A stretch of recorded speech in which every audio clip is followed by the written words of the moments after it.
Do you know what's better than 5-ingredient recipes? 4-ingredient recipes. It's true. What could be faster than throwing 4 things in a bag and then throwing it in your freezer, and then on the day you go to cook it, it's fast because you're just throwing it in your crock pot or onto a sheet pan or into your skillet. It's so fast. These are super easy, and actually, we didn't really choose the theme of fun. We chose the theme of 4-ingredient, but I have to say, like, kind of the subplot of today's video is these recipes are fun.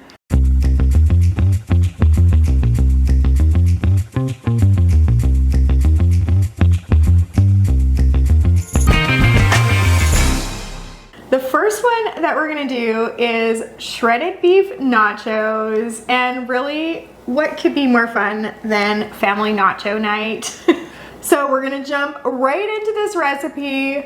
You are not going to believe how fast this goes together, and yet so flavorful and amazing. Into a large freezer bag, you're going to put a boneless chuck roast. Then you're gonna add some taco seasoning. You can either add a packet or 4 tablespoons, and you can give that a bit of a shake to coat the roast if you like. Then you're gonna add some salsa and beef broth. That is absolutely it.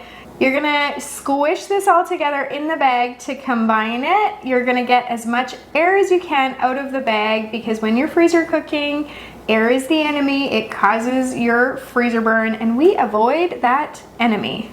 Then you're going to seal it and freeze it. On the day you go to make this, you thaw it. Now this is one that, because your roast is quite large, it might take you a little bit longer to thaw than your thin bags are going to. You're just going to toss this into your slow cooker or your Instant Pot. You can get the cooking instructions for this in the description down below. Then you're gonna shred it and serve it on top of your nachos with all the fixings. So whatever cheese you like, if you like jalapenos or banana peppers or black olives, tomatoes, green onions, purple onions, the possibilities are really quite endless. My brother taught me to put dill pickles on nachos, and let me tell you, it's delicious. I actually just had nachos last night because it's kind of a favorite thing of mine. And my daughter made them for me, and she was like, "Mom, I made them just the way you like them. They're loaded." And sure enough, there were dill pickles along with the classic jalapeno, onion, tomato, you know. Just that extra little zip. What a nice thing. You might think, why would I make these into freezer meals if they're so fast and easy to put together, Christy? Well, I'll tell you. Because for starters, you're probably making more freezer meals than just 4-ingredient recipes. But also, we like it for the mental load aspect. It is very satisfying. There's a lot of security in knowing that there are meals in my freezer that are already made, that on days that I am running behind or that I have forgotten to take anything out for dinner, that I can just pull something out of my freezer and it is there and it is ready to go. Yeah, I have to plan a little bit ahead for the nachos because it's so big.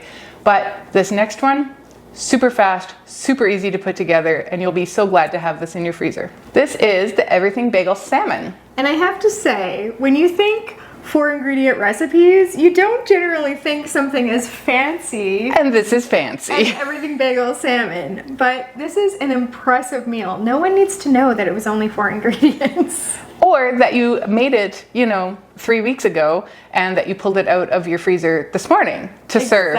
This is totally worth serving to company. Into our bag, we're going to add our salmon fillets. Make sure your pin bones have been removed. In a bowl, you're going to mix together some whipped cream cheese, some Everything Bagel seasoning. We do like to make our own, but you can buy this in stores. And some capers. You're going to mix that all together and transfer it into a medium-sized freezer bag. We're going to remove the excess air from both your bags, seal them up, and then staple them together, and then freeze them. When you go to cook this, you're going to allow everything to thaw. You're going to set your salmon out on your baking sheet. You can use parchment paper or foil on your baking sheet if you want. We like to do that for easy cleanup. You're going to cut a hole in the tip of your medium bag and then generously pipe the cream cheese mixture onto your salmon fillets. Use a butter knife and you can gently spread the topping over the fillets, and sometimes I've even thought of putting it in warm water before I cut the hole in the bag so it's a little bit more pliable, because sometimes it doesn't always want to spread nicely. However, once it goes into the oven, you're going to bake this at 350 for 20-25 minutes depending on how thick your salmon is. Then it does meld nicely onto your salmon without getting super melty. It is just really, really great. You know that your salmon is cooked when you test it with a fork and it flakes easily. And if you want to get really fancy, you can add your green beans and baby tomatoes right to your baking sheet before you put it into the oven. You can have your sides baked right along beside your salmon, and then you just serve it with some rice or some baby potatoes and dinner is served. And everything's ready at the same time if you do that. I love sheet pans for that. Yeah, you can put your potatoes on here too. Now, these Cajun shrimp skewers would actually go nicely with the everything bagel. Actually, they would. They would. If you were doing a fancy meal, they also go really nicely if you're doing a steak dinner, or if you want to make it simpler and not have to skewer them. Oh, you could just fry them up. They go really nicely on pasta. They go well with Alfredo. They're just super versatile, and again, 4 ingredients, so very easy. 3 of those ingredients are Cajun seasoning, so it's pretty easy. There's a lot in this recipe, which is great. You can adjust to your liking, but carry on, Charlotte. Into your large freezer bag, you're going to add some shrimp. You want to use jumbo shrimp or prawns for this that are deveined. You can use fresh or frozen. Then you're going to add in some oil and just squish that together to coat the shrimp. Then you're going to add a whole lot of Cajun seasoning, and again, you're just going to gently coat the shrimp right in the bag. Then you're going to add some lemon juice and mix it again right in the bag. Get out your extra air, seal it, and freeze it. Now, as I was saying earlier, there's a few ways you can cook these. If you want to do them on skewers, then you're going to want to soak your bamboo skewers for 30 minutes and then take your thawed shrimp and skewer them.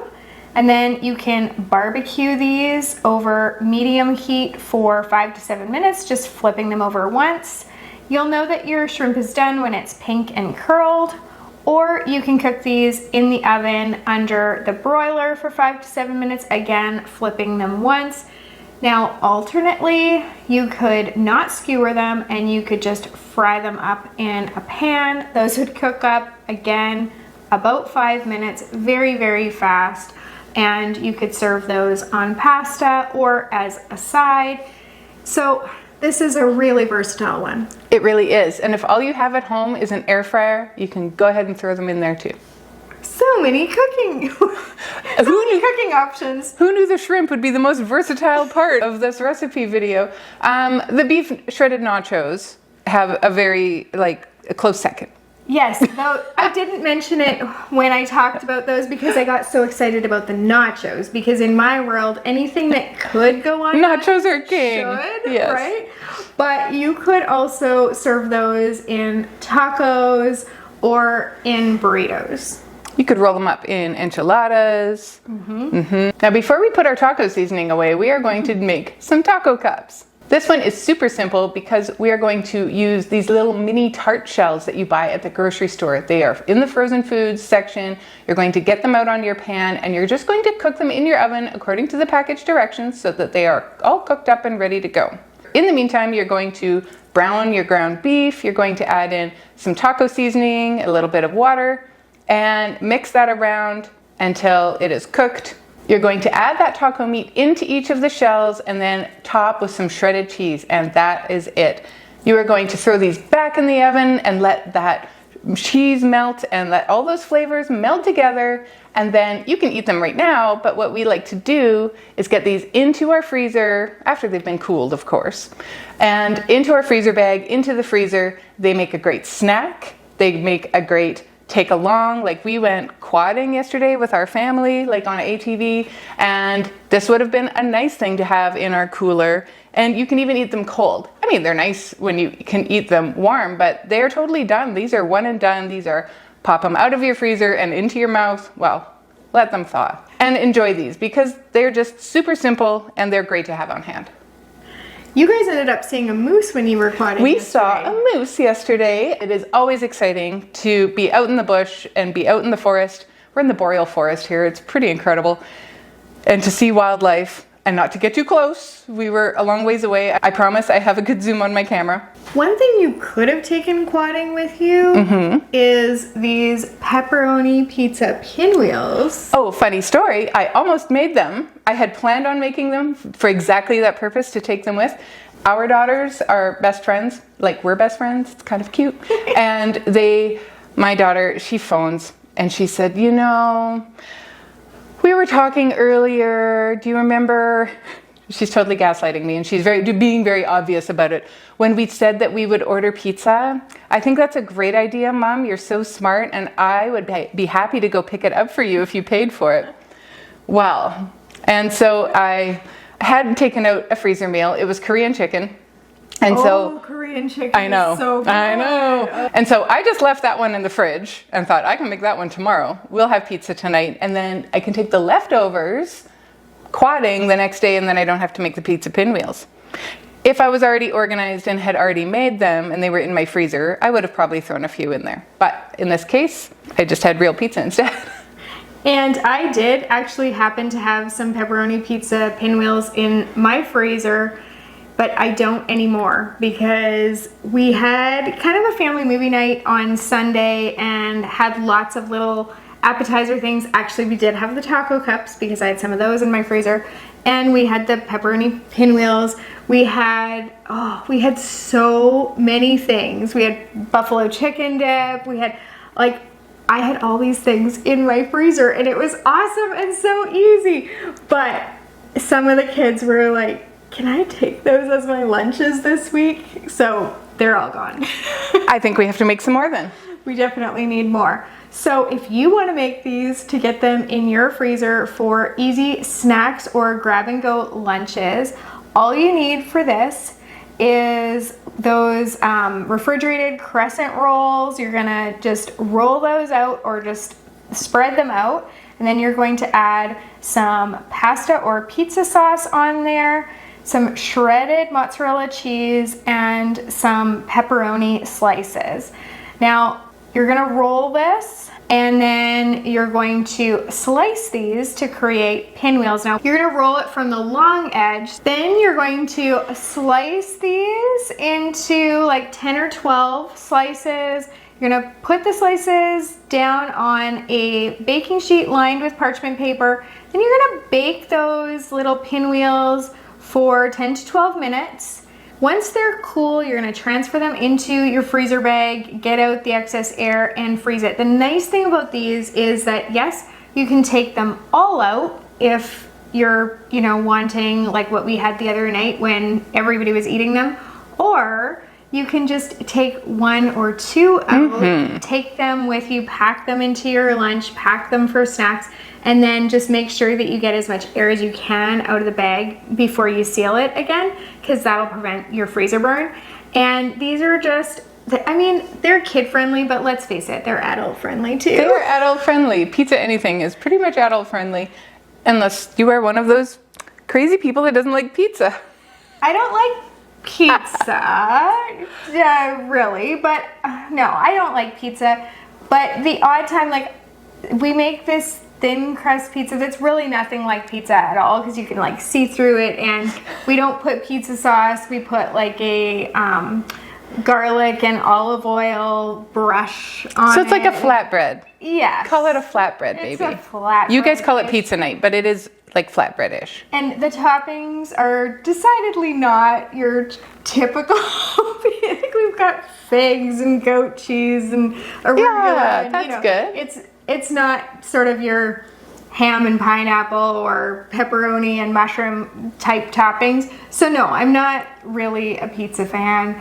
However, Things like this are fun, and you could, I know we're doing 4 ingredient recipes here, but you could add other ingredients into this. You could add some like finely diced onion, finely diced green pepper, some sliced black olives. There's all kinds of things that You could even do your fancy fig and goat cheese in this.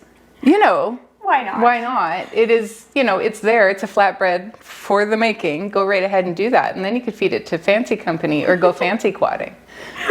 Fancy quadding.